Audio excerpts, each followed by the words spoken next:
episódio de hoje do podcast Tudo Aquilo que as Crianças Gostariam que Seus Pais Soubessem, eu trago uma pessoa que eu já conhecia de nome há muito tempo.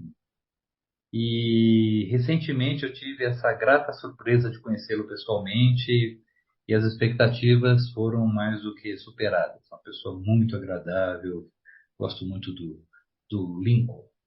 Lincoln, ele é professor, ele é educador, ele trabalha com teatro, mil talentos.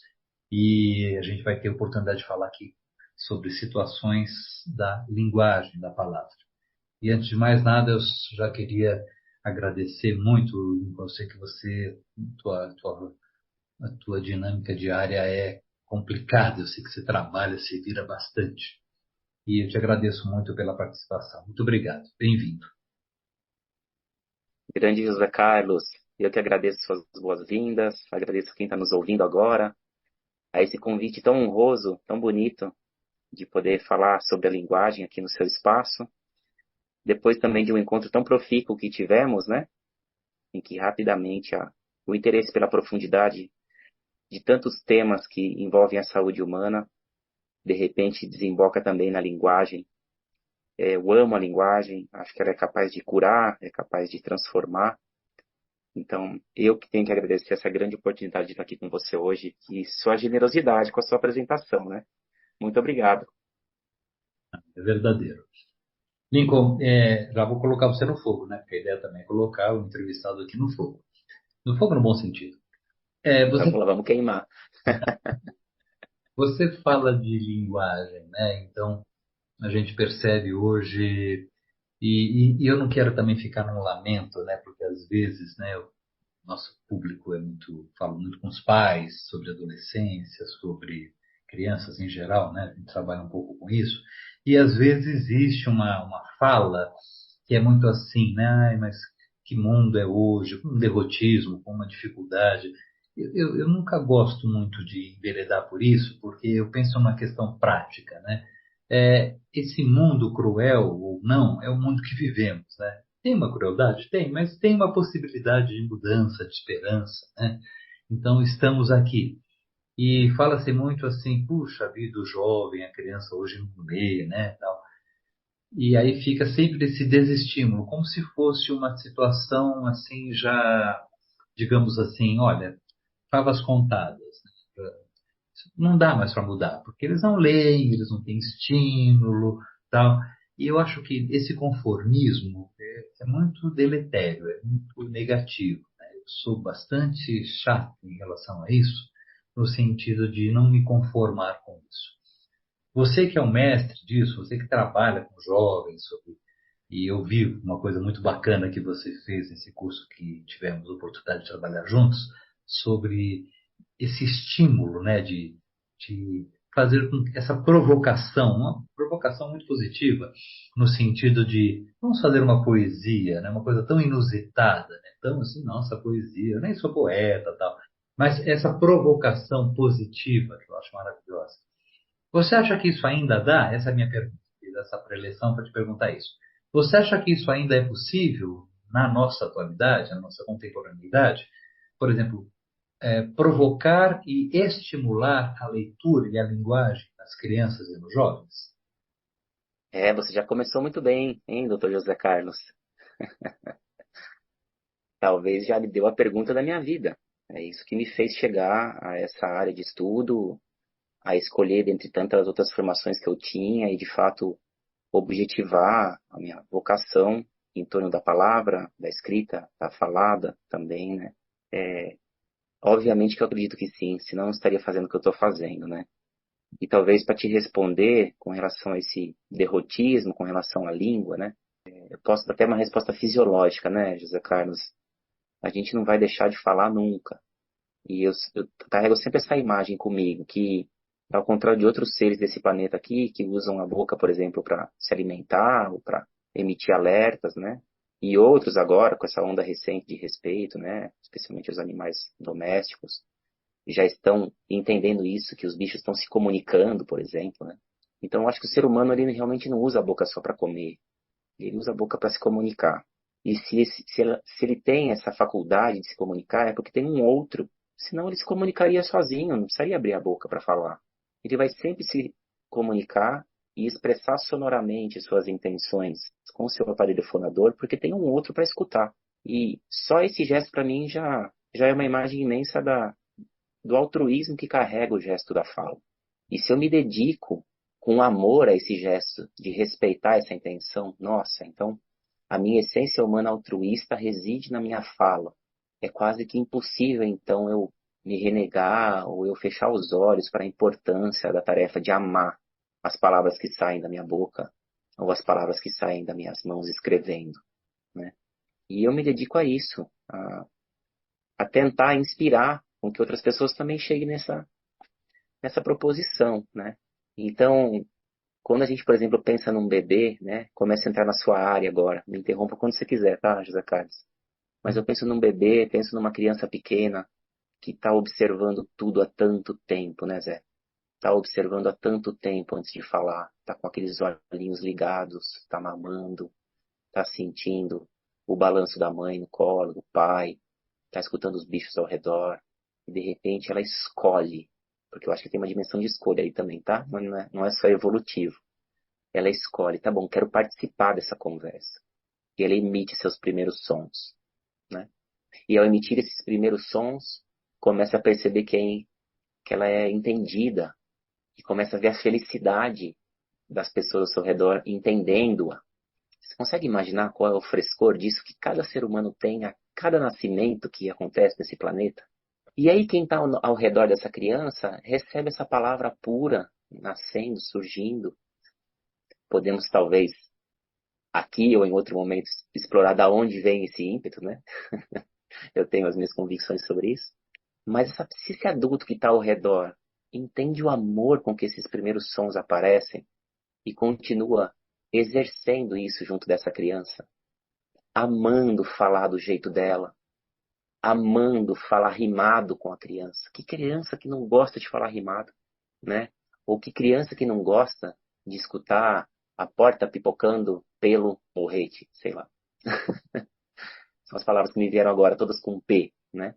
Em que ela nem está ligada no significado de cada uma, mas está ligada no som. E esses adultos estão apaixonados por esse som. E essa criança vai crescendo, crescendo e vê que, nossa, não é só o som que ele é apaixonado também por ideias, por imagens, né? Se de fato esses adultos ao redor vivem a palavra, eu acho que não tem como a criança e o jovem desistirem dela. E acho que essa, na verdade, é a minha maior resposta para a sua pergunta, né? Como é que nós, adultos, conscientes, que estamos tentando trilhar os caminhos bons da humanidade, como nós estamos nos relacionando com a palavra, como nós estamos nos relacionando com a nossa escrita, com a nossa fala, sobretudo pessoas, no meu caso aqui, né, educadores, mas posso inserir, né, os médicos como você, nesse caso, palestrantes, líderes de equipe, chefes de família, né, chefas de família, enfim, todo mundo que está se comunicando, como é que a gente está se relacionando? E se a gente de fato se entrega a essa tarefa, como você colocou, de forma singela, isso já está atuando nas gerações que estão chegando. Então a minha tarefa dos meus cursos é muito essa mesmo. Descobrir, redescobrir a beleza que a gente tem ao ser autor de algo que eu estou escrevendo, ser autor de algo que eu estou falando, que eu criei, porque eu acho que a gente vem para cá destinado a ser criadores, né? Então, eu sempre carrego comigo uma frase do Rubem Alves, que diz que nós somos poemas encarnados. E quando eu medito sobre essa frase, eu penso, nossa, a gente realmente veio para cá com tantos talentos, com tanta beleza.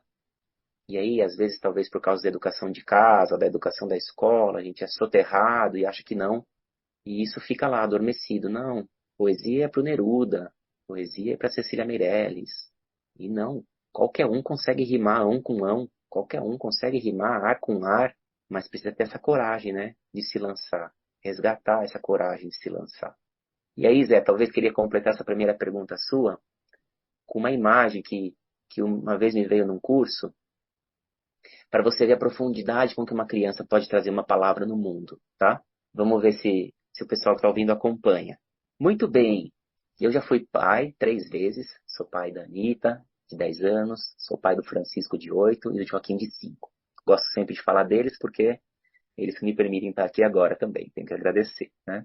E aí, quando a gente é pai, não sei se aconteceu assim com você também, Zé, mas no meu caso, né, eu estava ali com a minha companheira, a gente estava dormindo, é madrugada, e ela de repente cutuca e fala assim, ela vai acordar. Aí você conta, 2, 3, 4, 5. Ué, ué. Aí você olha para sua companheira, você escuta o choro, e a gente, como está muito distante desse vínculo, fala assim, não é possível. Eles se comunicaram antes. Se comunicaram antes sem nenhum som, sem nenhuma exteriorização.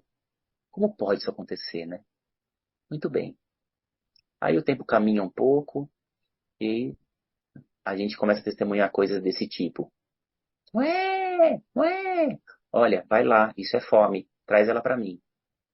Ué, ué. Olha, vai lá, isso é cocô. Isso é limpar a fralda. Ué, ué, ué. Ah, ela deve estar com dor de barriga. E aí você olha de novo para essas duas pessoas se comunicando e você fala assim, não é possível, é o mesmo choro. Eu escuto a mesma coisa. Como é que ela sabe que de fato é diferente? Ou seja, agora a gente já tem uma exteriorização do som. Para nós, mais distantes, parece uma coisa que é igual. E as mães que estão nos ouvindo vão falar assim, não é. Muito bem.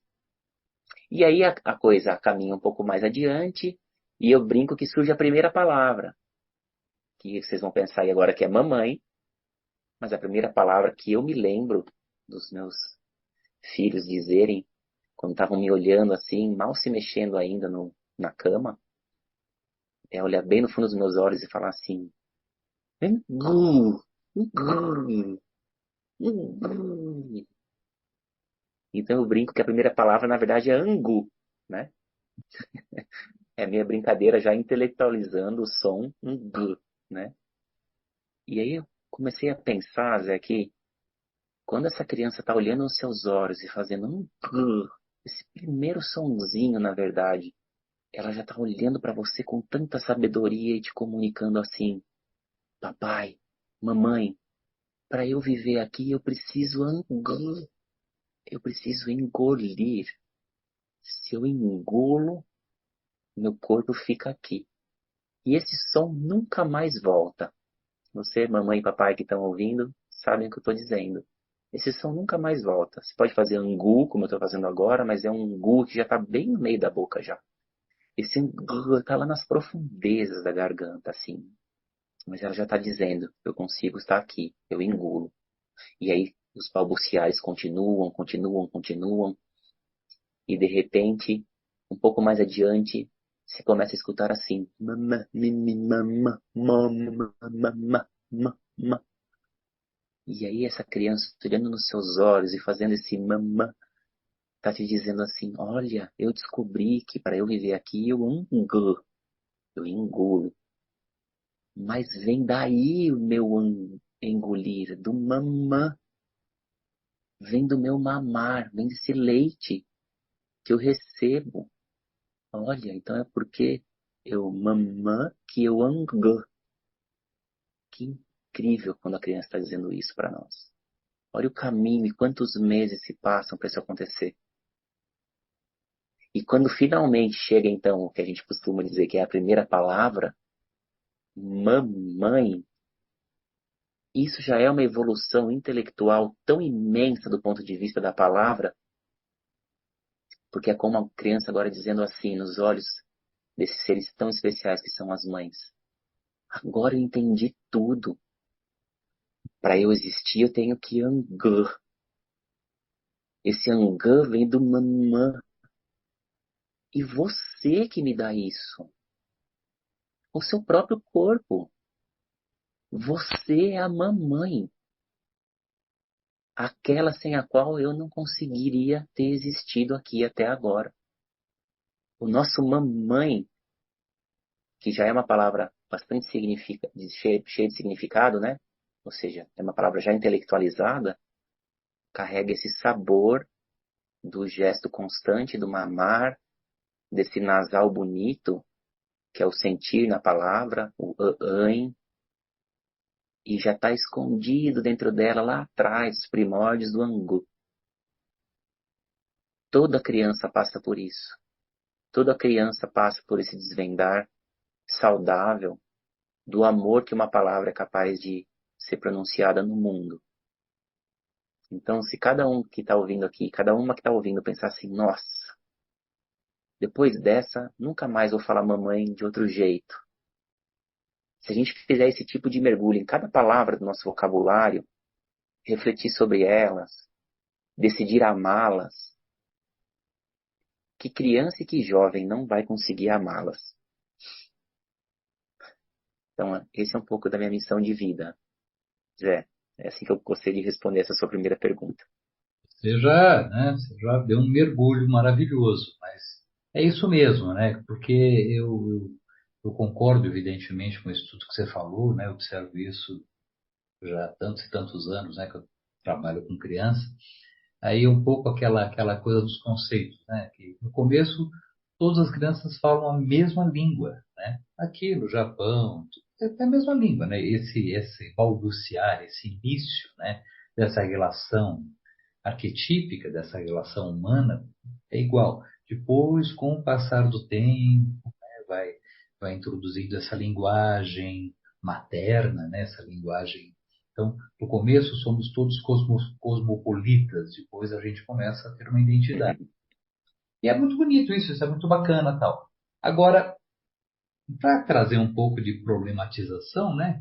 Se fala isso, de amar as palavras, aí eu fico pensando assim numa situação comportamental, né? Trazer um pouquinho de problema também, porque nem tudo são flores, né? Mas assim, e também né, isso é legal, porque são coisas que a gente pode também trabalhar em si, não só se lamuriar. Eu lembro, Lincoln, quando você estava falando assim, eu lembro da minha mãe, sabe? Porque, né, você falou de mãe, eu lembro da minha mãe, né? Que já não está mais aqui, mas a minha mãe era uma pessoa muito curiosa. Ela era uma pessoa assim, né, era, era semi-alfabetizada, né? Uma pessoa assim, trabalhou a vida toda. Aliás, a minha mãe e meu pai trabalharam a vida toda, então nunca tiveram esses recursos. Mas a minha mãe gostava muito de ler. Ela sabia ler, ela gostava, então ela sempre me pedia um livro. Aí, você está gostando desse livro? Mas esse é chato. Ela me pedia outro, mas ela gostava de ler os livros, sabe? E minha mãe, por que eu estou falando isso? Porque eu aprendi com a minha mãe algumas situações que ela inventava umas palavras que até hoje, quando eu lembro dela, eu dou risada desses neologismos. Ela criava umas palavras assim muito esquisitas assim. E eu falo, mas o que quer dizer isso? E ela tinha todo um significado para essa palavra. Me veio uma palavra que é muito do repertório da minha mãe, que ela falava assim: ah, você fica cataneando. Gente, eu não entendi o que que era. Não, você fica cataneando. O que quer dizer? Não, cataneando, a pessoa fica cataneando. Aí ela, né, ficava cursando, né, a molecada ficava enchendo a paciência dela. Mas o que significa catanear, mãe? Não, quando a pessoa fica fazendo assim uma coisa, ela procura, está cataneando. Ah, então, catanear é procurar? É, também, nunca tinha uma definição, né? Mas eu achava muito interessante como ela não ficava, não ficava à vontade, né? Então, ela trazia isso. Por que que eu estou falando isso? Estou falando isso engatando um pouco na pergunta que eu vou te fazer. É que eu percebo, né, quando você fala isso, né? Então, mamãe, a gente fica realmente admirado com essa fala, essa conquista humana, né, que é tão preciosa e tão maravilhosa. Da mesma maneira também, como é lindo quando a gente tem a oportunidade de ver a criança descobrindo a mãozinha, né? Ela descobre a mão, é uma coisa maravilhosa, né? Então, se a gente tem um pouco esse respeito e não coloca um chocalhinho na mão, sabe aquelas coisas? A gente não atrapalha esse processo. Por exemplo, quando fala e a gente já coloca uma série de coisas, a gente conceitua e coloca um monte de coisas assim, eu acho que a intenção sempre é muito boa, né? Não estou falando que existe uma má intenção, mas eu acho que a gente apressa uma coisa, Lincoln, que dessa natureza humana, ela pode vir a ser criativa, né? Então, por que eu falei da minha mãe, né? Puxando a brasa aí da minha família? Porque era uma pessoa com muito poucos recursos. Ela não tinha uma intelectualidade, ela estudou muito pouco, ela era uma pessoa muito pobre nesse processo de. Mas ela era muito inteligente, ela conseguiu milhões de coisas na vida com pouco estudo que ela teve. porque ela era uma pessoa criativa. Então, eu vejo, às vezes, um empobrecimento, né, no dia a dia, em relação às crianças, aos adolescentes, aos jovens, de uma linguagem paupérrima, né, quase que paupérrima, porque, e assim, com conceitos, com muitas verborragias, aquelas falácias, né, que fala, fala, fala, fala, fala, fala, não expressa nada. E por que que eu estou te perguntando isso? Eu estou te falando isso porque a gente, voltando àquela início que eu disse, né? A gente pode ajudar, talvez, penso eu, em relação aos pais, né? Então, o que que as crianças gostariam que seus pais soubessem? Eu imagino que, né? Assim, um pouco longínquo, mas com uma ideia de que a gente pode ajudar muitos pais a que eles não que se intelectualizem, mas assim que não conceituem tanto, que observem mais a atitude, que, por exemplo, voltem a cantar, a contar, a ler poesias, a fazer essas coisas que antigamente a gente fazia com mais frequência, né? Esses quebra-línguas, né? Usar essa expressão, né? O rato roeu a roupa do rei de Roma, né? Essas brincadeiras com a linguagem, né? Um pouco esquecidas hoje. Mas é que eu acho que isso é tão lúdico e tão absolutamente, usar essa expressão médica, né? É tão salutogênico, você promove tanta saúde quando você faz isso.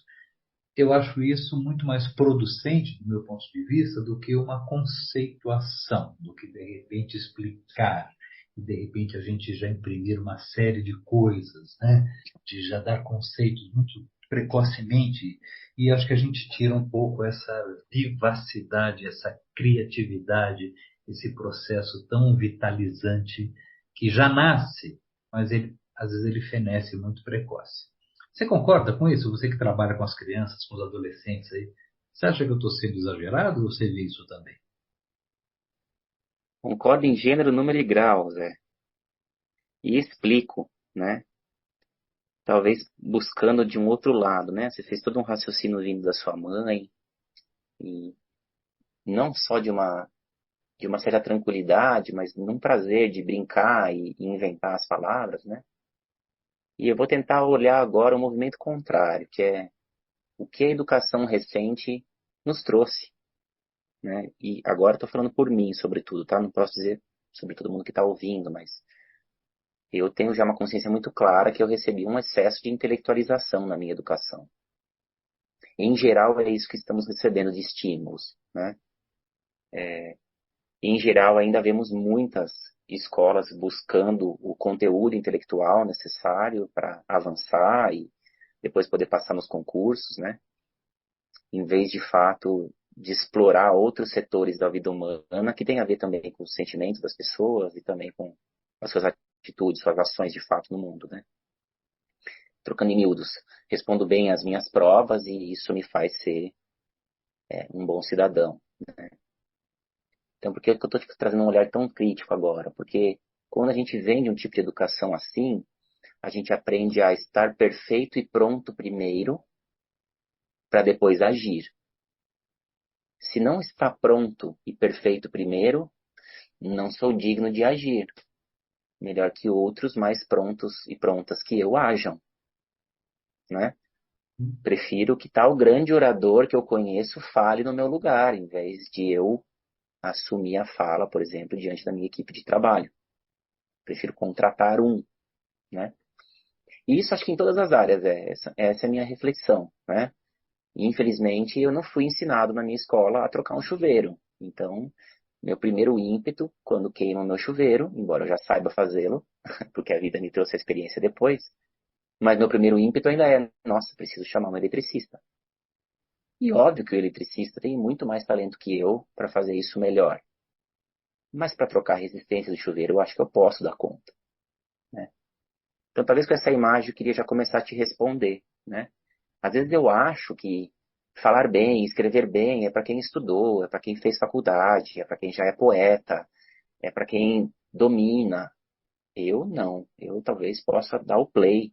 Eu dou o play na música, eu dou o play no podcast, chamo alguém para falar, né? Então, O intelecto, né, o excesso dele na educação atual gera uma certa paralisia diante da criatividade, diante da coragem de se colocar no mundo. Vou tentar tomar cuidado para dizer o que eu vou dizer agora, mas é um pouco do que eu também tenho visto. Quando a gente vê agora o boom do YouTube ou do TikTok e vendo pessoas de fato agora se lançando sem tanta preocupação, né, eu vejo um lado positivo nisso. Eu acho que, porque eu estou tomando cuidado para falar, porque eu sei que às vezes aparecem descuidados, no caso da linguagem, que é o nosso tema hoje, mas o fato de você se lançar, para mim, já é algo imensamente positivo para tentar equilibrar esse excesso de intelectualização, né? Então, o que você estava falando da sua mãe, quando eu vejo, por exemplo, a sua mãe falando catoniar, é isso? Catatonear? Capitanear. Catanear. Pronto, quando eu escuto você falar isso, eu me lembro imediatamente do Guimarães Rosa, né, que fez do seu objeto de pesquisa esse mergulho profundo na vivência do sertão, das pessoas humildes, das pessoas que estão, de certa maneira, sobrevivendo, mais do que buscando uma intelectualização para sobreviver. E ali acontece, de fato, o encontro com a pureza desses sons que eu estava falando. Já, ainda na vida adulta, né? Quando você fala, minha mãe brincava disso comigo, nossa, eu consigo imaginar o tamanho da criança e da vivacidade da criança interna que sua mãe carregava. E todos nós podemos acessar essa criança, né? Essa criança que eu contei de uma mãe, que um dia todos fomos, ela pode seguir viva em qualquer lugar onde eu estou. E todo ser humano vai reconhecer essa vivacidade, né? Então, quando se encontra um meme na internet e você lê assim, olha lá o mineiro falando, né? Pó, pó, pó, pó, pô. E, né? O mineiro está fazendo café, né? Ou quando você vê outros memes, né? De novo usando o mineiro, que praticamente você vê um monte de vogais, assim, né? Porque tem essa coisa gostosa do mineiro de pegar o finzinho das palavras, terminar assim, antes de terminar direitinho. Difícil aqui para não ser caricato, mas enfim, estou tentando imitar. Hum. E a gente vê uma beleza, uma coisa mais profunda, Vê mais uma, mergulhada de sentimento nessas construções, vê né? uma, né, um afeto, é uma coisa que convida, que aconchega, né? Que deixa a gente Exato. mais Que próximo. brinca, Hum. né? Que brinca. E quando você começa a se lançar a essas dimensões e começa a gostar e brincar e sentir o sorriso no rosto, você já está tornando a palavra viva. Assim é para mim. Já estou começando a falar, então tá bom, então vou fazer um poema aqui com meu filho hoje, do Popopó. Vou misturar com uma galinha também, popó, popopó, sei lá, né? Porque talvez eu poderia completar minha resposta dizendo assim, né, Zé? A palavra, assim como toda fase da vida humana, ela também tem suas fases. Então, quando eu estou falando de uma criança pequena, dentro de uma linguagem que nós temos em comum, né, eu e você, que é a linguagem dos setênios, dentro de uma criança de 0 a 7 anos, ela está ainda completamente mergulhada no som, na beleza do som das palavras, né? Eu me lembro de ter casos e também lembro de, não me lembro agora de nenhuma palavra específica, mas de crianças que escutam um conto de fada e fica tão apaixonado numa palavra do conto de fada que nem escutou mais a história, ficou só no som. Por isso é tão bonito quando você vê um conto de fada, por exemplo, que está escrito borbotões. A chuva caía aos borbotões. E você, se você prestar atenção, a criança vai ficar assim, borbotões, borbotões. Nossa, que som gostoso, né? E ela vai avançando, Ela e no pergunta, segundo ah, setênio... aquela história dos borbotões? Oi? Ela chega para você e fala assim, pai, conta aquela história dos borbotões. Exatamente. Tá me vindo uma imagem da minha filha, daqui a pouco eu vou falar com propriedade, assim. Ah, lembrei agora. Ela falava assim, papai, canta pra mim aquela música das asas. De quem? Zasas, papai, das asas. Zasas, filha? Ela bate as asas, ele faz piu-piu, né? É porque Então, olha, Isso que é o vivo. Totalmente presa no som, nos asas. O que que é as asas? Não sei, mas ficou gostoso. Ela nunca separou as asas. Então, e é isso que é o vivo, é isso que é o lúdico, né? Então, isso realmente não vai ter CD ou Spotify que vá. Até tem, mas assim, eu estou tentando ser o mais simples possível, né? Essas coisas, essas cantigas, essas situações. Você falou da tua filha, logicamente, né? A gente está impregnado por isso, até porque parece que a gente gosta muito, né? Eu também, eu gosto muito Aham. dos filhos, evidente, né?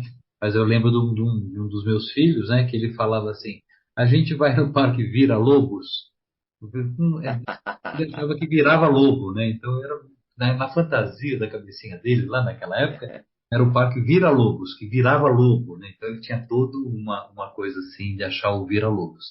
Aí a gente pode chegar, né?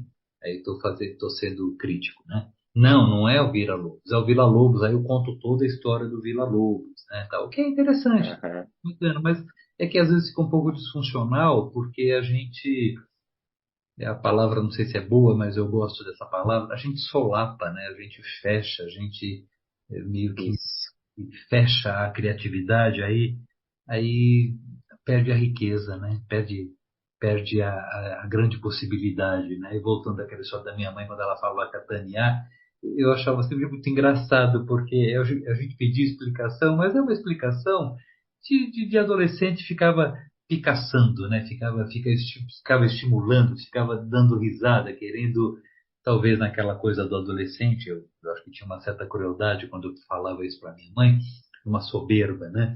Mas assim, no fundo, Uhum. eu achava ótimo e eu acho que isso restou até hoje, né, na maturidade lembrar disso, porque é um termo que me deixa assim completamente sem resposta, né? Com todos os livros que eu li, com todas as coisas que eu acho que sei, na verdade eu não sei nada, mas nunca achei uma explicação para o que é catanear. E eu acho que essa é a maravilha, né, dessas pessoas que conseguem trazer esse humor, né, essa leveza. Você falou do Guimarães, né, é uma coisa fantástica quando ele tem aquela descrição. E é uma descrição que parte pela via afetiva do coração, né? Não temos explicações assim. Você pode até fazer um estudo, sei lá, etimológico e tal, mas não é aí que ganha, né? O que ganha realmente é esse estado de alma, né? Essa palavra também está um pouco gasta hoje em dia, né? Alma, amor, Uhum. espírito. Sim. Mas assim, essa coisa humana, vamos pensar assim, é isso que nos traz. Então, quando a criança brinca com pó, popó, popó, quebra a língua e fala tudo errado, né? É o gostoso, é essa construção e essa busca pelo lúdico, pelo humor, né? Eu acho que, até pensando nas palavras hoje, na atitude, eu acho que de um tempo para cá a gente está muito sério, sabe? Eu sou mais palhaço, eu acho bacana isso, a gente ficar meio desconstruindo um pouco. E a gente que trabalha com criança, né? Você não dá para você conceituar tudo. Você tem que trazer um pouco essa vitalidade, e é através da palavra, é através disso. Eu às vezes percebo que as crianças falam errado, imediatamente a pessoa corrige. Aí tem aquela Uhum. questão do educador, né? Que tem pessoas que falam, mas a gente tem que falar certo. Eu sei, mas às vezes aquela fala errada é uma construção da criança e quando a gente já vem com uma coisa muito autoritária, penso eu já fui ao contrário, antes eu corrigia mais, eu acho que não. Eu acho que a É. gente quebra um pouco, não sei. O que é que você acha disso? E é isso que você estava falando, né, Zé? Então, quando a gente está lá com essa criança, né, como eu estava dizendo também, essa criança de 0 a 7, ela está no som e ela nunca mais vai estar tanto no som como nessa idade. Então, uma das coisas que eu mais aprendi e carrego comigo diante das crianças que estão descobrindo, e para não solapá-las, né, como você falou muito bem, permitir que ela se auto-explique naquela situação, né? Então, tô lá no Parque Vira-Lobos, não é? Foi isso que você disse? E aí, o que que é Parque Vira-Lobos, papai? E você é capaz de olhar para ela e falar assim: o que que é Parque Vira-Lobos para você, filho? Ele com certeza vai ter uma explicação.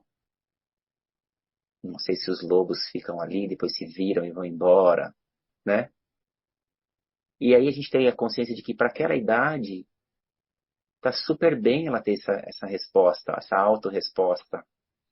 E talvez não receber tanto ainda o que é a história do Villa-Lobos, né? Porque ela tem todo o tempo pela frente para trabalhar cognição. Mas a pureza da não intelectualização, ela vive ali, no som, nesse primeiro setênio. No segundo setênio, ela soma o som, né, dos 7 aos 14, especialmente, as imagens. E aí a palavra em forma de imagem, ou a palavra em forma de imaginações, é a poesia. Ela começa a se encantar pela beleza das metáforas, das misturas, né? Da borboleta que dança no ar, em vez de voar no ar. Dos pés que beijam o chão, em vez de pisar o chão. E aí, somou-se isso, a partir dos 14, sobretudo em diante, a informação chega, é inevitável. A maturidade exige isso. Quero agora me comunicar por ideias. Então, as conceituações intelectuais, elas virão, ou sim. E a partir desse terceiro setênio, a palavra já é som, imagem e informação para sempre. Então, se a gente consegue ter consciência desses três âmbitos, valorizar isso em cada idade, né? Da criança e do jovem, da jovem. E depois, na vida adulta, também seguir cultivando isso em si mesmos, em si mesmas, né? Como você colocou, brincando de inventar palavra, por quê? Porque é gostoso. Vou escrever hoje na linguagem da galinha, misturada com mineiro, por quê? Porque é gostoso, porque eu quero rir. E agora a gente vai escrever isso. E hoje em dia você escreve, você coloca no Instagram, você mistura com uma imagem, você se expressa, você torna isso artístico. Outras pessoas riem com você e a gente começa a descobrir que, de fato, a língua é um mundo muito maior do que um mero instrumento de signos que nos fazem nos comunicar. Ela é um próprio ser em si, divertidíssimo, vitalizador, né? Que encanta todo mundo ao redor quando a gente mergulha na palavra, né? Então, é isso que eu tento dizer sempre para as pessoas, né? Se lança e brinca. Se você se lançar e brincar com as palavras, você vai estar escrevendo certo ou errado, mas é a prática que vai te ajudar a transformar isso. O que importa é você seguir apaixonado e apaixonada por escrever e por falar. Não tem um pai ou mãe de jovem, Zé, das escolas que eu atuo, que não fale isso. Nossa, quando eu vejo meu filho é, passar agora pelo terceiro colegial e ter tranquilidade de assumir a palavra numa reunião, ou ter a tranquilidade de, pode deixar, pai, eu vou responder esse e-mail aqui. Essa tranquilidade de lidar com a palavra na vida adulta, ela só é possível, ao meu ver, quando se brinca muito com o som, quando se viaja muito nas imagens e quando me apaixono por debater ideias.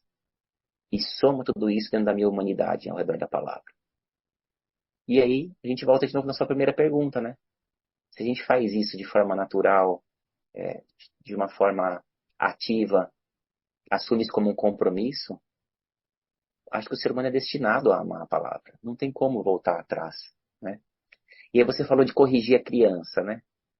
É tão bonito quando você olha e fala assim, ela falou, sei lá, meu filho menor falava computador, né? E é computador. Então, eu escutei ele falar computador, brinquei um pouco com ele de computador, e lá, numa conversa futura, eu vou falar, filho, então agora brinca mais um pouquinho aí, porque o papai vai trabalhar no computador. Tudo bem, papai, trabalhar no computador? Por exemplo, né, Zé? E aí você já está corrigindo. Então, é a forma de corrigir também, porque realmente a língua é bela também na sua destreza, né, na sua minúcia. O falar bonito realmente é algo que eu persigo muito também e procuro cativar. Mas quando você escuta a criança pequena falar computador, computador, pronto, ela está se sentindo desautorizada, né, a viajar na linguagem. E É, quando você corrige desse outro jeito que eu falei no início, você está trazendo saúde, respeito ao que ela tentou fazer e correção da maneira apropriada, né? porque você permite que ela se expresse dessa maneira, aí ela vai imitar o certo, né? A gente sempre fala isso na pediatria, né? Por exemplo, aquela história, você quer, existe uma tendência, né? Acho que um pouco com os animais, com os cachorrinhos e com as crianças, da gente falar como se fôssemos, sei lá, eu que, mas assim, né? Então fala, quer papá? Quer aguinha? Uhum. É, dadá, né, olha, eu falo mais imbecilizada, né? Aí realmente esse imitador aí não é muito interessante. Mas eu acho que quando a gente Sim. pode falar, né, adequadamente, sem tolher, né? Porque eu já vi assim pessoas que são muito ásperas em relação a isso. Fala direito, né, tal. E eu fico sempre pensando, né, a gente é um pouco um produto desse nosso meio que a gente vive, né? Então, às vezes, esse fechamento, essa não possibilidade, ou de repente esses cortes, às vezes, né, você falou no começo uma coisa da palavra. A palavra é muito interessante, mas como a palavra também pode ser extremamente cruel, né? Como ela pode ser afiada, né? Como ela pode ser absolutamente cortante. E talvez na nossa contemporaneidade a gente perceba um pouco isso, né? Como de repente aquele princípio búdico, né? Que eu acho tão interessante e tão difícil. Se você não tem nada para acrescentar, se a sua fala não vai ajudar, você deve se calar, né? E calar é complicado, porque nós hoje somos convocados a falar, falar sobre tudo, né? Vamos falar então do que está acontecendo na Ásia, vamos falar então o que você acha da crise econômica da Argentina, o que você acha do Senado Federal, dos juízes, e tal. São muito interessantes, mas assim, às vezes a gente não tem uma opinião formada, né? Mas nós somos conclamados, somos convocados a expressar. E essa ideia, às vezes, de ter que falar, é que eu fico sempre pensando, mas será que eu vou ter alguma coisa a acrescentar? Porque você falou do Instagram, do TikTok, do Facebook, todas essas mídias que a gente utiliza, né? Tanto esse podcast, por exemplo, ele vai ser utilizado, tem essa vantagem, e levar essa fala para muitas pessoas. Mas eu acho sempre muito curioso, às vezes, o falar por falar. Não sei, aquela música, né, dos Secos e Molhados antiga, né? Se eu não sei dizer, né? Só vou falar quando eu tiver que falar. Uhum. Por que que eu estou fazendo E toda o essa... principal, e o principal dessa música que é todo tempo, então eu escuto. Escuta.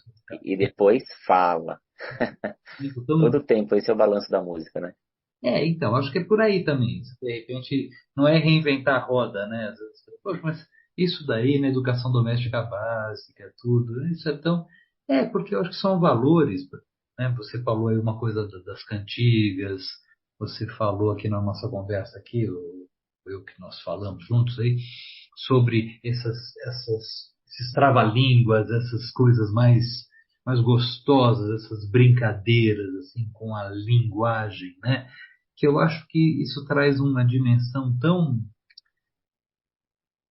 Eu vou usar de novo essa palavra humana, porque eu acho que essa palavra humana é muito boa, porque eu percebo que existe uma robotização, sabe? Então, essas coisas de falar um pouco errado, eu acho que são mecanismos que a gente tem e, de repente, sai um pouco daquela sisudez, daquela coisa mais austera, mais conceitual.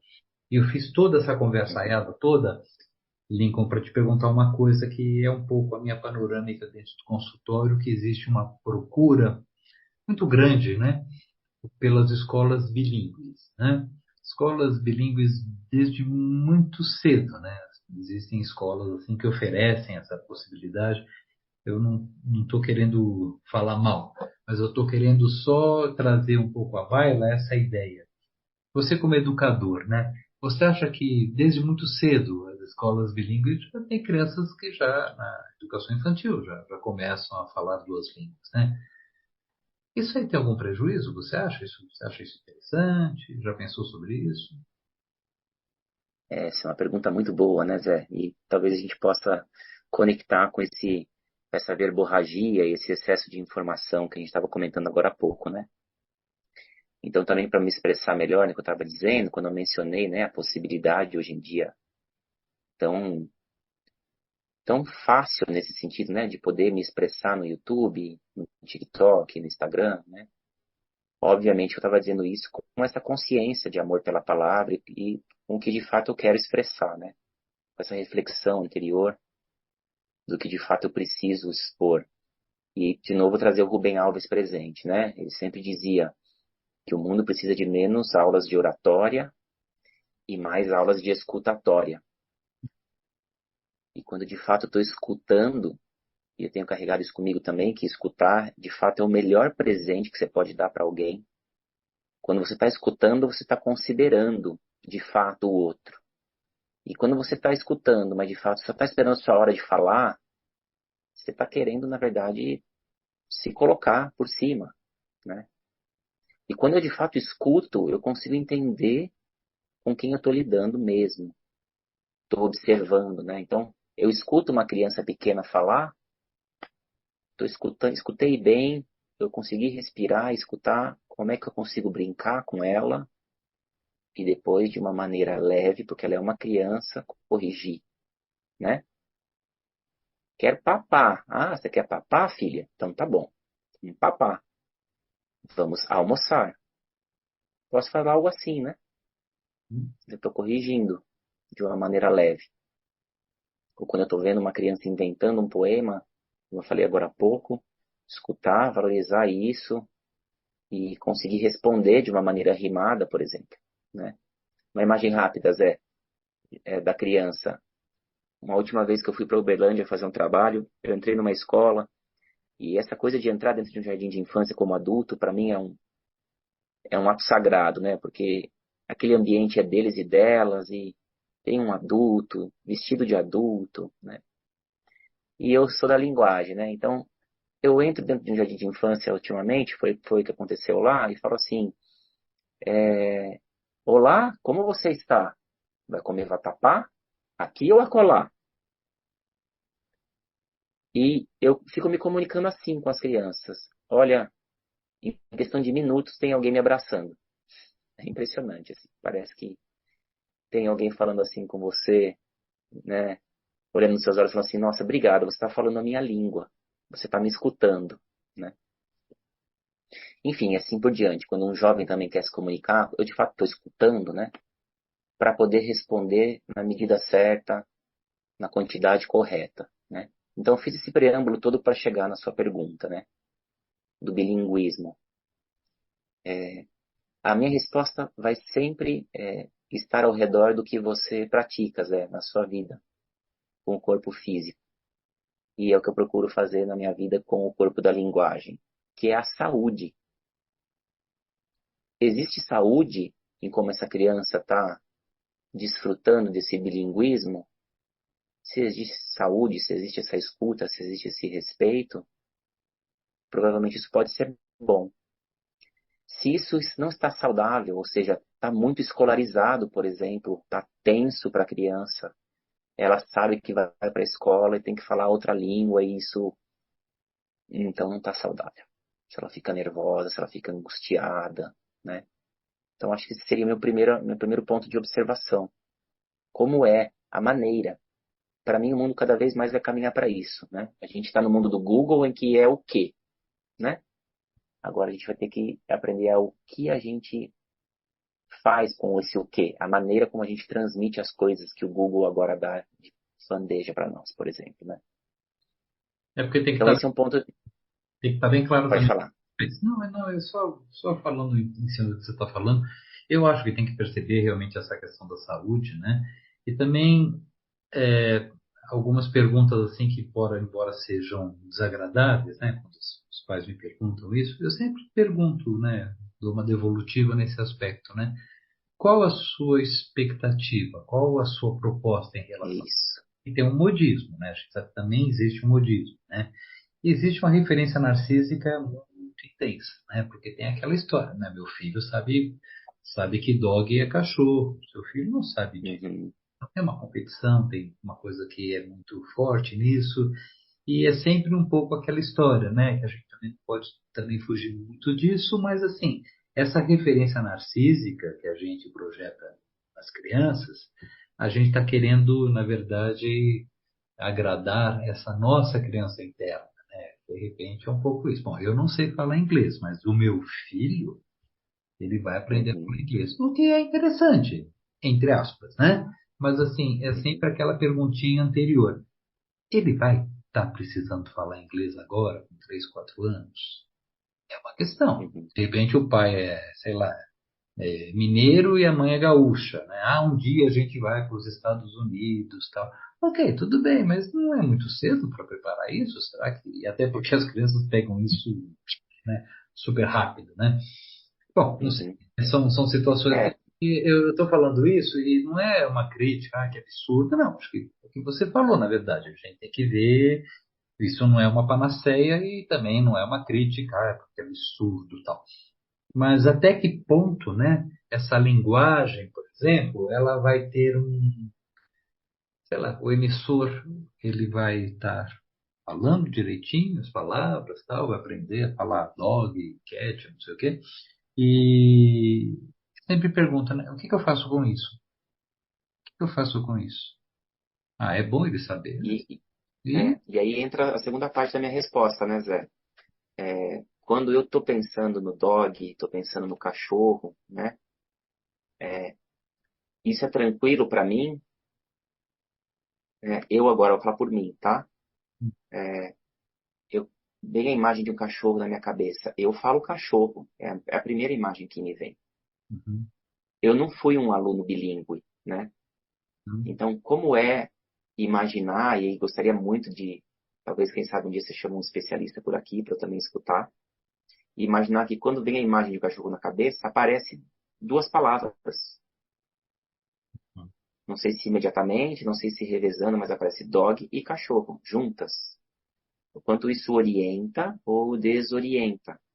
Essa é uma pergunta que eu carrego. Você falou lá atrás, você entende disso, tem uma opinião, né? Eu não sou um estudioso disso, mas eu carrego essas perguntas bem conscientes, né? No sentido agora, talvez vou usar da palavra identitário.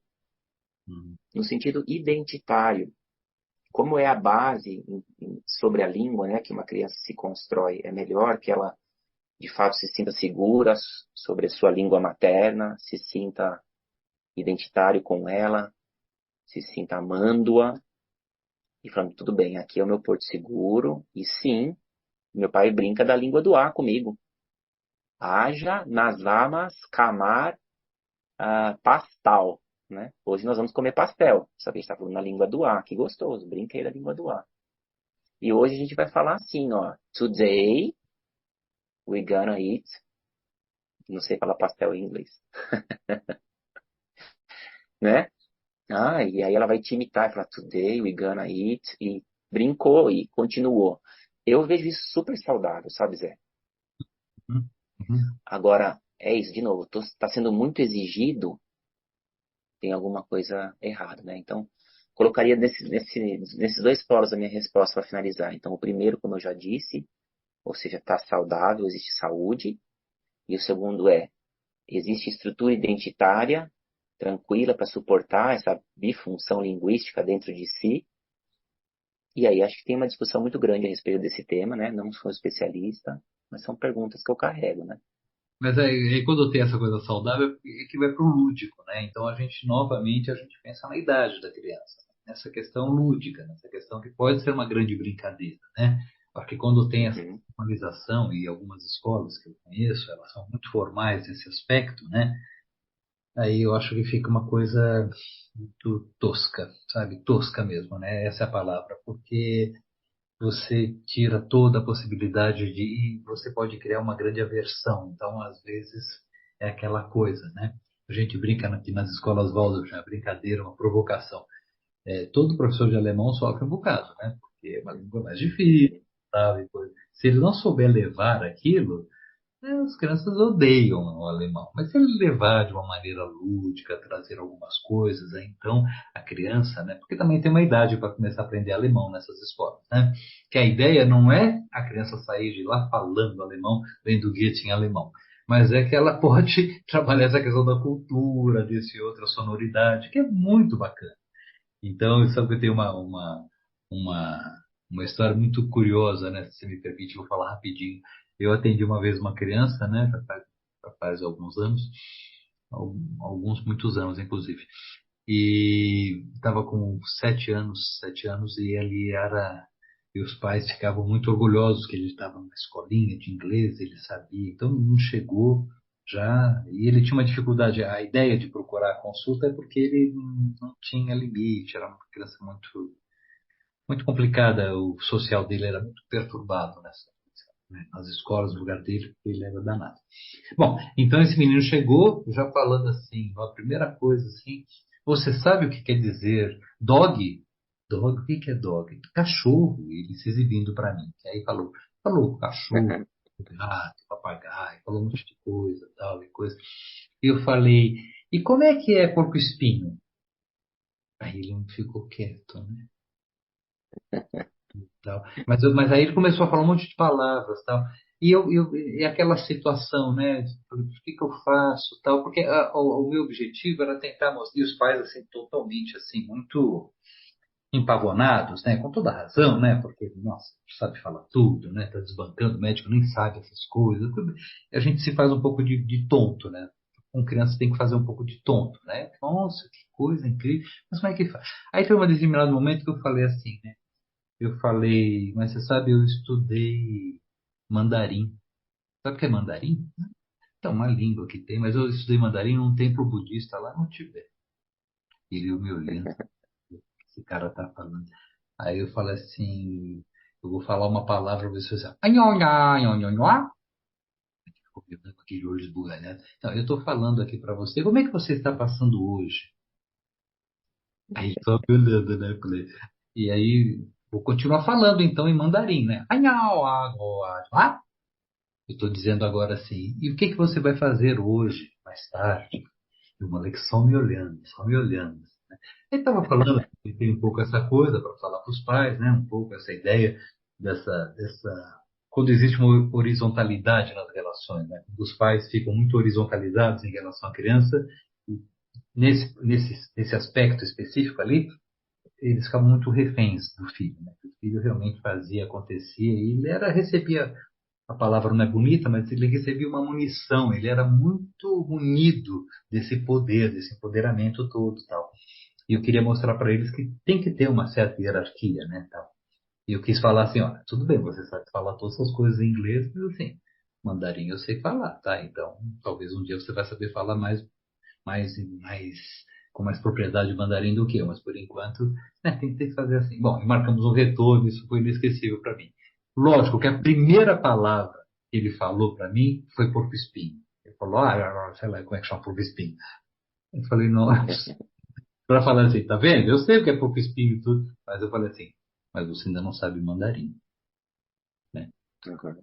Aquela coisa assim, né? Não no sentido de humilhação, não é? Jamais foi essa a minha proposta. Mas no sentido de que, de repente, às vezes a gente, por exemplo, com criança, você pode dar as coisas, evidente que pode e tal, mas quando fica uma coisa competitiva, e era esse o grande problema dele, porque ele começava a falar com essas coisas e ele humilhava um pouco, por esse conhecimento todo, nesse caso específico, né? Uma coisa bem específica, não estou falando que toda escola bilíngue é assim, mas ele utilizava muito isso em relação aos outros amigos. Ele era danado, esse garoto. E eu tentei mostrar para os pais assim, não que está errado, que está certo. Aí, tira o seu filho da escola que vai ter sucesso. Não é por aí. Mas até que ponto, de repente, a gente faz essas projeções narcísicas, né? Porque existia essa coisa. Por que que vocês colocaram o filho de vocês lá? Porque é importante, é muito bom. Quer dizer, existia toda uma prerrogativa, toda uma expectativa dos pais. E que necessariamente, às vezes, isso atrapalha um pouco, né? Então, eu estou dizendo isso porque nessas questões conceituais, né, a gente entra numa outra coisa, uma outra berlinda, um outro fogo cruzado que eu queria te falar agora, te colocar, sobre essa questão do politicamente correto, né? Essa expressão eu acho muito esquisita, mas é uma expressão muito conhecida, né?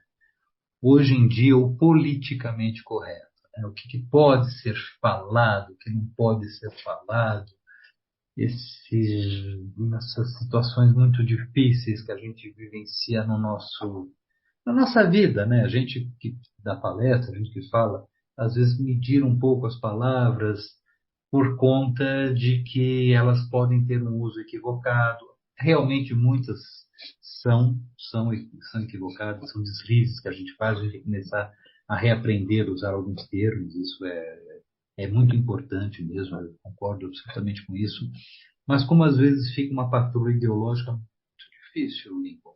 Você tem passado por isso? Você tem observado isso? Acredito que sim, mas o que você pensa disso? Pois é uma questão que envolve a linguagem muito premente hoje em dia, né, Zé? É, eu tenho, na verdade, um valor que eu carrego sobre isso comigo, que gostaria muito de poder dar de presente também a quem está ouvindo, né? Como eu estava dizendo mais cedo, né, com outra pergunta que você me fez, e a gente falou sobre a questão do excesso de intelectualização, né? Então, o excesso de intelectualização nos acorda. Ele nos acorda significantemente, né? Então, é um pensar excessivo que, de fato, a gente começa a ver coisas que antes a gente não via. A escutar brincadeiras que antes eram permitidas e que agora a gente fala, nossa, mas é isso que está sendo dito, não consigo mais ouvir, né? Ou certas expressões que vêm do passado, né? Em geral, os ditados populares, por exemplo, né? Nos vêm do passado e antes a gente usava como quem come feijão com arroz e agora a gente fala, nossa, mas que expressão estranha, da onde vem isso? E aí, como eu brinquei agora há pouco, né? Eu coloco no Google e eu descubro exatamente de onde vem tudo isso, e às vezes a origem é muito ruim, muito vergonhosa às vezes, né? Com as atitudes humanas que tivemos no passado, né? Então, o que eu vejo diante disso? Eu vejo algo muito positivo em primeiro lugar. Que bom que a gente agora está ganhando essa habilidade evolutiva como humanidade, de estar de olhos abertos diante das coisas, né? Diante da língua, diante da linguagem, das palavras, das expressões. Mas esse excesso de estar acordado, em geral, irrita. O primeiro impulso que nós temos é o impulso de se sentir e também agir muito agressivamente, como se nós estivéssemos em carne viva agora para essas coisas. É uma outra imagem que eu queria colocar grudada, né, com esse olhar aí desse despertar excessivo, né? Então, estamos em carne viva diante das palavras atualmente. E como estamos muito em carne viva diante das palavras, também estamos muito em carne viva e muito acelerados no sentido do máximo que o intelecto nos dá com as palavras, que são as definições. Então, automaticamente, eu escuto uma expressão equivocada, olho para a pessoa que emitiu essa expressão equivocada, imediatamente, como eu sei de onde veio essa expressão equivocada, a olho e a rotulo, no mesmo instante. Falou essa expressão aqui, quem podia imaginar esse professor ou essa professora, esse pai ou essa mãe, esse patrão, enfim, quem podia imaginar que morava dentro dele, por exemplo, um racista, né? Então isso está sendo muito rápido. Essa é a minha maior reflexão sobre esse assunto. E como a gente pode conectar isso à maneira, né? Lá atrás eu falei justamente do como, né? Fui repetitivo agora. Como eu posso olhar para isso e conseguir refrear esse ímpeto tão imediato e falar assim, será que essa pessoa percebeu isso? Não percebeu? No cotidiano, ela já falou isso algumas vezes. Será que ela já percebeu? E como eu consigo dizer, olha, eu pesquisei, a origem disso é isso, isso e isso. E às vezes a gente pode se surpreender, Zé. Por mais que a gente escute essa pessoa falar tantas vezes, de repente ela vai te olhar e pode ser que ela se sinta envergonhada. Sério? Eu não sabia. Nossa, vou repensar minha conduta. Muito obrigado por você ter me dito, né? Então eu acho que a gente pode caminhar como humanidade para ser um pouco mais compassivos e compassivas uns com os outros, umas com as outras, nesse sentido de que estamos todos descobrindo essa nova faceta. Como a gente pode, de fato, ouvir e se transmutar e se ressignificar com essa gentileza mútua. Esse é o caminho que eu vejo para tudo que a gente está observando nesse sentido, né? Do politicamente correto. Para que a gente não entre, de fato, na era dos cancelamentos, que é o que a gente vive, né? E aí ou você é ou você não é. Eu costumo brincar que é isso que o computador nos trouxe, que a linguagem do computador é binária, né, Zé? Então, nos anos 90 para cá, é tudo ou 1 ou 0. Depois, quem está ouvindo pode pesquisar um pouco para isso. Não tem meio termo, né? Então, o computador nos trouxe esse jeito de linguagem e a gente está adquirindo, de fato, isso, talvez como um efeito colateral, como uma osmose, né? Então, fica tudo muito, como eu disse já repetidamente, fica muito assim, sensível demais. Então, obviamente, não estou dizendo que a gente tem que ser compassivo, né? Em tudo que a gente escuta, em tudo que a gente ouve, relevar tudo, mas eu acho que, sobretudo, quando há um nível de intimidade, se pode colocar com palavras gentis e ajudar todo mundo a se transformar. É, eu acho que isso é um desafio, mas é uma coisa muito importante. Você citou algumas vezes o Rubem Alves, que é uma pessoa, um autor que eu gosto muito também, e eu gosto muito também do Paulo Freire, acredito que você também tem uma simpatia muito grande por esse educador, né? Eu lembro muito de uma frase que o Paulo Freire falava, que é preciso, né? A gente tem que ter um empenho de diminuir a distância entre o que se diz e o que se faz. Aí, num dado momento, a tua fala seja a tua prática. Que eu acho que é um exercício. A gente que trabalha com jovens, né? A gente trabalha dentro de escola, com educação, diminuir essa distância, né? Porque senão a gente fica muito falacioso, né? E pouco dono dessa prática, porque fala-se como é que é? Faça o que eu digo, mas não faça o que eu faço. Esses ditados, Uhum. às vezes caem um pouco em desuso, né?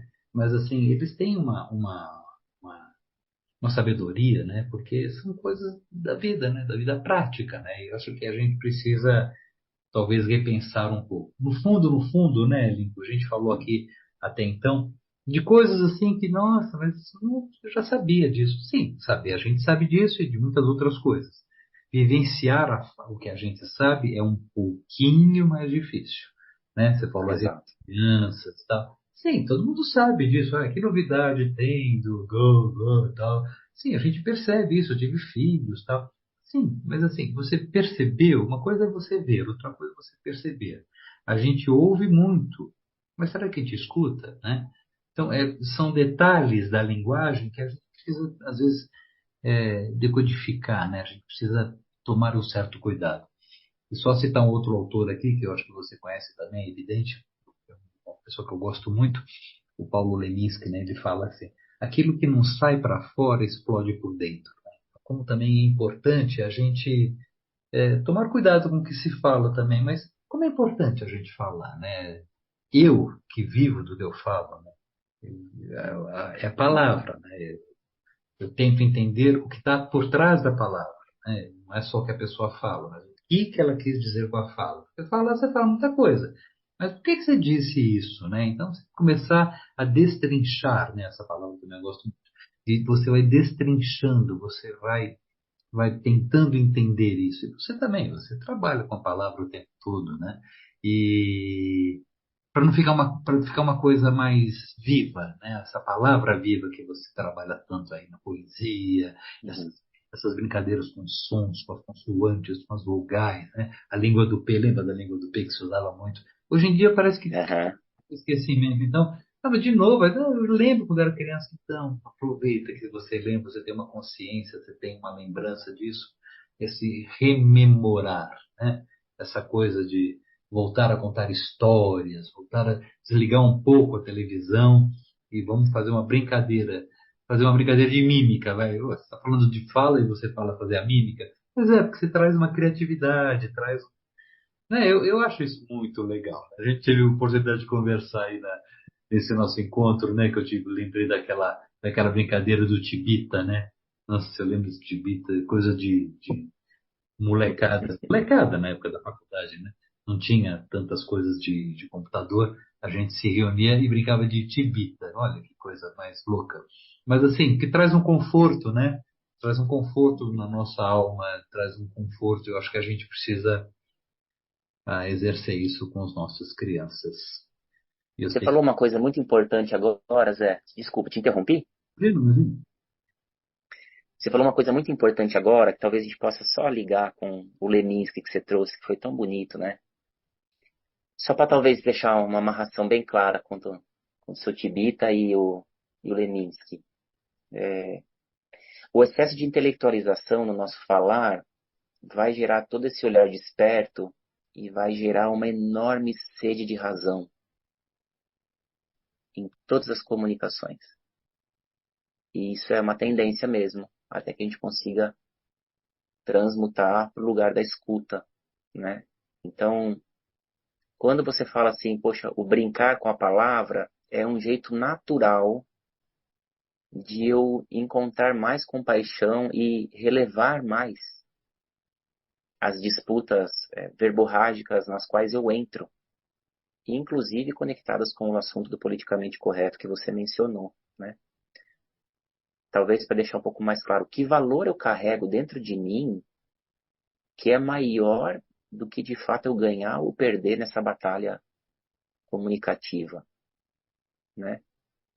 Os valores todos que a gente está precisando agora, por exemplo, paz, escuta, altruísmo, consciência de que o outro tem o seu direito de pensar e eu também, né? Empatia. Todos esses valores estão permeando o meu estado de espírito quando eu escuto e quando eu falo. Se isso está acontecendo, eu vou conseguir saber que batalha eu preciso agora travar, né? E enquanto eu procuro esse exercício de consciência, em paralelo eu encontro esse brincar com a palavra. E esse brincar com a palavra, como também já usei mais cedo, colateralmente vai me dar um pouco mais essa tranquilidade de que estamos todos brincando, estamos todos errando, estamos todos buscando nos humanizar diante de tantos estímulos recentes. E aí aparece talvez a palavra que eu queria terminar, que é o perdão. Acho que é uma palavra tão difícil, mas quando você está numa comunicação, consegue ouvir que não está certo, mas eu consigo devolver o que eu preciso e a pessoa pegou ou não pegou e eu consigo dizer, tá bom, tudo bem, o que era suficiente agora aconteceu, a gente vai acabar encontrando comunicações melhores. Essa é a minha crença também. E como você disse agora há pouco, é fácil praticar isso? Estou falando aqui do alto de um sacerdócio, não estou, me equivoco, erro, né? Não consigo escutar, às vezes recebo os meus ímpetos de inflamação, né, emocional, quero colocar o meu ponto de vista, isso é importante? Mas se esses valores estão como meus filtros, eu consigo colocar isso de uma maneira qualitativa. E acho que esse é um exercício de humanidade que a gente não pode mais perder atualmente. E aí sim, nós nos encontramos então agora com o que você disse do Paulo Freire, né? O que eu falo de fato se transforma nas minhas ações. Eu estou escutando de fato. Quando eu estou falando de fato. Acho que essa é a maior maneira de convencimento. Quando existe algo verdadeiro, um gesto verdadeiro dentro de você, na sua comunicação. É isso mesmo. Então, você acha, então, para terminar nossa conversa, o que você acha que as crianças gostariam que seus pais soubessem? Com relação à linguagem, eu acho que as crianças gostariam que seus pais soubessem que existe uma linguagem criança vibrante dentro delas. E ela está aprendendo. E ela vai aprender pelo som. E ela vai se deleitar no som até virar imagem. E ela vai se deleitar no som e na imagem até virar informação. Tenha paciência comigo, papai e mamãe. E se apaixone pela língua de novo comigo. Esse é meu presente para você. Muito bom, Lincoln, muito bom, muito obrigado. Nós encerramos esse episódio cheio de vontade de.